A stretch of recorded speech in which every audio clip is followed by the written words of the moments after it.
Efectivamente, la ley que se aprueba el día 12, se publica el 13 y ya está en vigor, que entra en vigor al día siguiente, surge con la pretensión de erradicar cualquier tipo de discriminación y de desigualdad. La ley viene a desarrollar o a concretar lo que ya era el contenido clásico del artículo 14 de la Constitución, que proclamaba el derecho de todos a la igualdad y la prohibición de discriminación, que en el fondo no son sino dos caras de la misma moneda, con un enunciado que entonces era como muy sencillo, que todos conocemos por raza, edad, religión y opinión, y otras circunstancias personales análogas. La ley lo que viene ahora es a desarrollar y a concretar, precisamente para poder erradicar cualquier desigualdad, este principio de igualdad constitucionalmente reconocido. Así, de entrada, la ley va a especificar que tienen derecho y podrán invocar la discriminación las personas con independencia de su nacionalidad y de su residencia legal, por tanto, clara referencia a los extranjeros en situación irregular en nuestro país, y con independencia de su edad, por tanto, tanto menores como mayores de edad. Por otro lado, introduce un detalle de los supuestos que pueden ser constitutivos de discriminación, y aquí tiene especial relevancia el tema de la salud, y por tanto se habla de enfermedad, estado de salud, pero también predisposición genética, condición serológica, frente a otros elementos como lengua, género y situación socioeconómica como determinantes, en su caso, de un trato desigual. La ley tipifica, más que tipifica, enumera todas las situaciones en las que se puede producir desigualdad con un cierto ánimo de exhaustividad, y así habla de cualquier situación, acuerdo, resolución, orden que se pueda dar.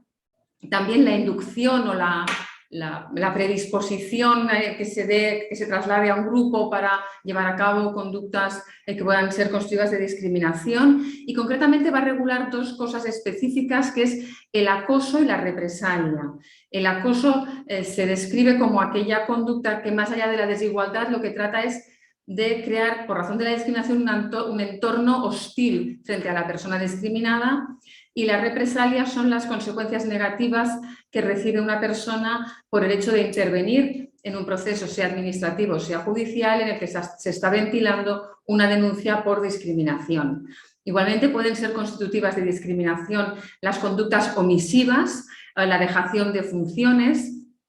y, en general, todo lo que suponga el permitir o el mirar hacia otro lado cuando se produce una situación de discriminación. En este afán que tiene la ley de cubrir todas las situaciones, también distingue distintos tipos de discriminación, poco precisamente para eso, ¿no? Para no dejar puertas abiertas donde pueda decirse es que esto no estaba previsto como discriminatorio. Y así habla de discriminación directa, que es la que todos entendemos, concebimos como más sencilla, ¿no?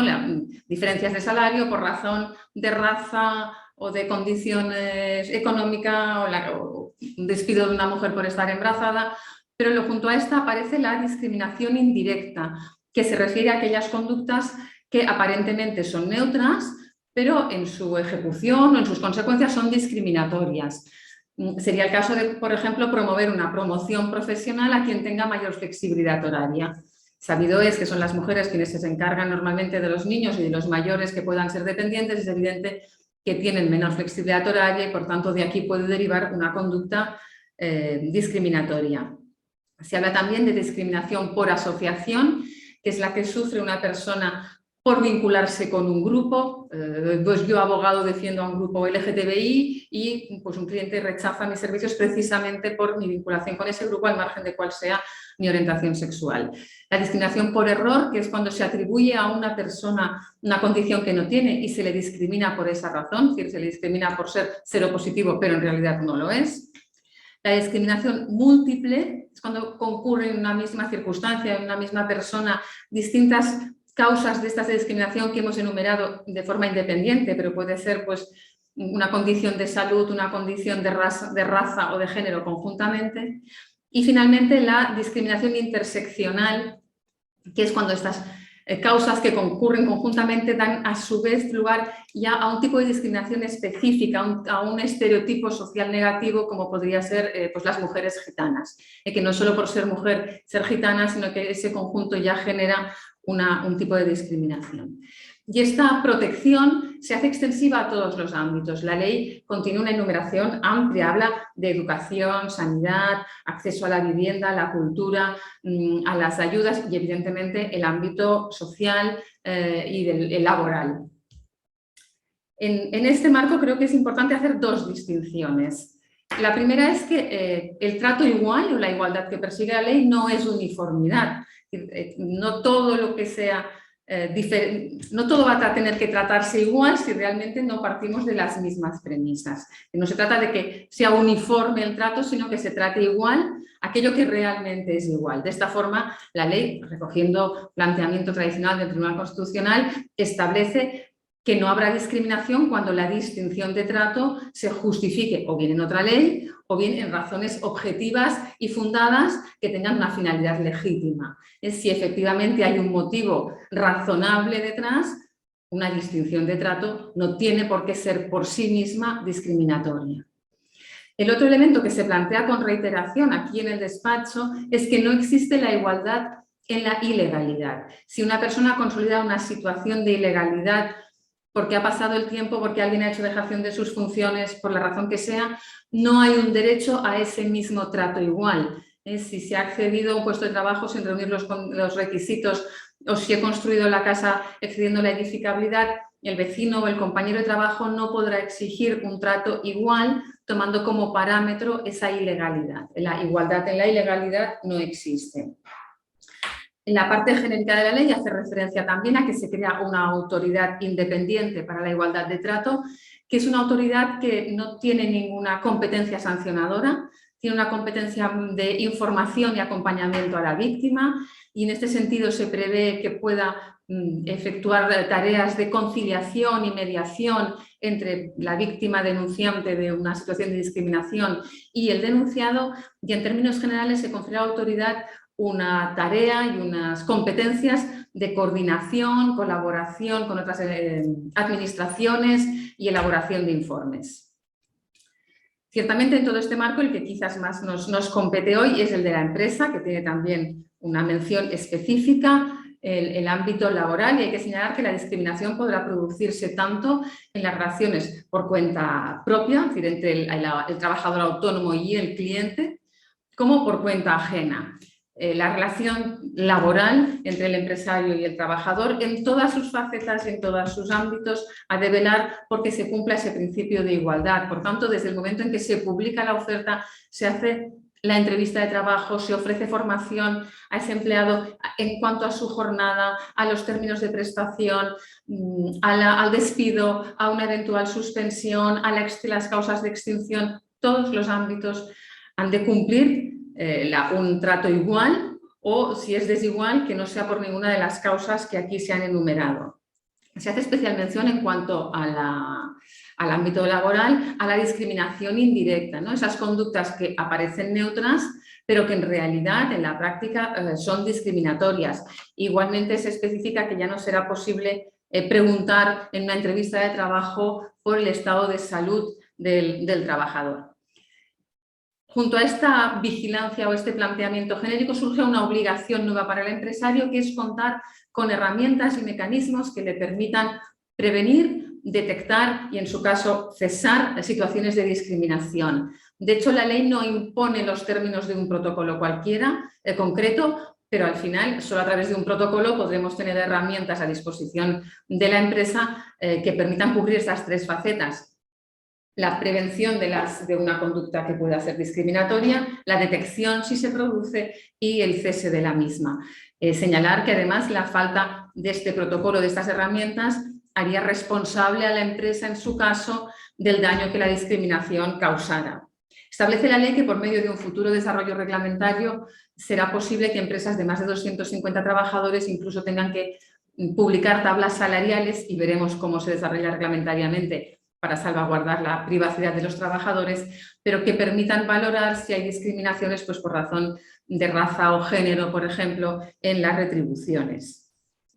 Al margen de esta obligación, bueno, se impulsa de alguna forma que las empresas adopten medidas positivas en favor de la defensa o de la implementación de los principios de igualdad en todos sus ámbitos. en este marco, cuando se produce la infracción del principio de igualdad y una persona se siente discriminada, puede iniciar un procedimiento en cualquiera de las jurisdicciones. Y aquí viene uno de los cambios más significativos de la ley, que es la inversión de la carga de la prueba. En el ámbito civil, del proceso civil, en el ámbito laboral, ante la jurisdicción social y en el ámbito administrativo, la regla general es que cada parte asume la carga de probar aquello que argumenta.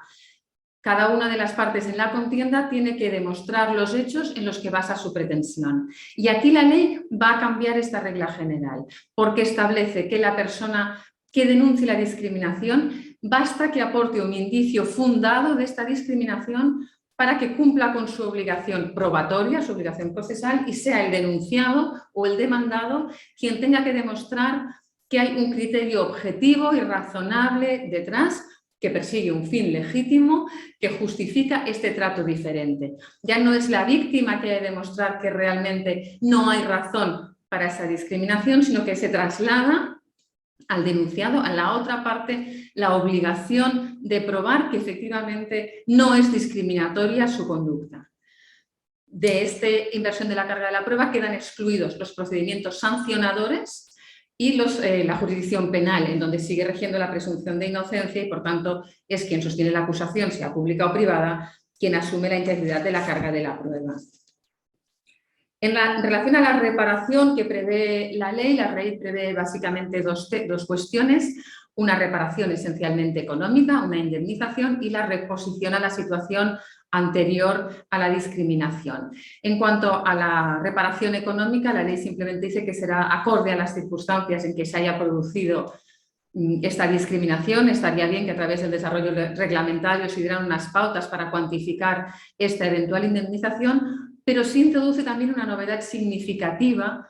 que es que el daño moral se presume. Cuando alguien hace una reclamación de daños y perjuicios, con esa idea de la carga de la prueba, tiene que demostrar la totalidad de aquellos perjuicios por los que va a reclamar. Aquí ya no, porque la ley te dice que acreditada la discriminación, el daño moral se presume. Otra cosa será cómo se va a cuantificar ese daño moral, respecto de lo cual la ley no establece pautas. Y la segunda medida de reparación es la reposición en la situación anterior a la discriminación, siempre que ello sea posible, porque si la discriminación ha consistido en impedir el acceso de una persona a un acto concreto y el acto ya se ha celebrado, pues no habrá reposición factible en este sentido. Recordar que, como hemos indicado cuando hemos hablado de la obligación que competía a la empresa, si la empresa no ha puesto en marcha esos mecanismos o no dispone de un protocolo para prevenir o descubrir o detectar la discriminación, acreditado este daño, será responsable de los daños que se hayan producido en el seno de su organización por razón de una conducta que sea discriminatoria. Se contempla también de forma muy expresa que los tribunales adopten medidas cautelares frente a una demanda o una reclamación que incluya una denuncia de discriminación para hacer cesar la misma a expensas después de lo que pueda resultar en el pleito principal, a la sentencia final, pero de entrada que se pueda adoptar medidas cautelares que impidan que esa situación se consolide o perdure. En cuanto a las sanciones, y frente a lo que parecía al inicio, es importante señalar que en el ámbito laboral sigue rigiendo la ley de infracciones y sanciones del orden social, no está sustituida por esta ley. Y en el ámbito, por ejemplo, de los discapacitados, también por el Real Decreto Legislativo que regula su situación. Al margen, la ley sí tiene un propio régimen sancionador que no compete a la autoridad independiente, que no tiene facultades sancionadoras, sino únicamente de coordinación o de informe, sino a la autoridad que en cada caso intervenga, por tanto, administrativa, educativa, de la sanidad, etc. Y se tipifican tres grupos de sanciones: leves, graves y muy graves. Son sanciones leves, son infracciones leves, básicamente las infracciones de tipo formal. Son infracciones graves las acciones y omisiones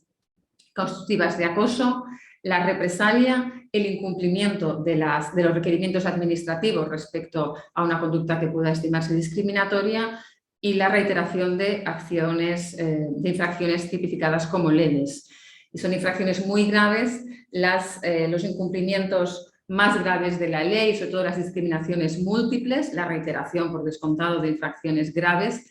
el acoso o la presión ejercida sobre una autoridad para que resuelva en un determinado sentido y el acoso al trabajador o a la persona que denuncia la discriminación. Hemos hablado de acoso como el crear no solo una situación de discriminación, sino un entorno hostil respecto a la persona que sufre discriminación.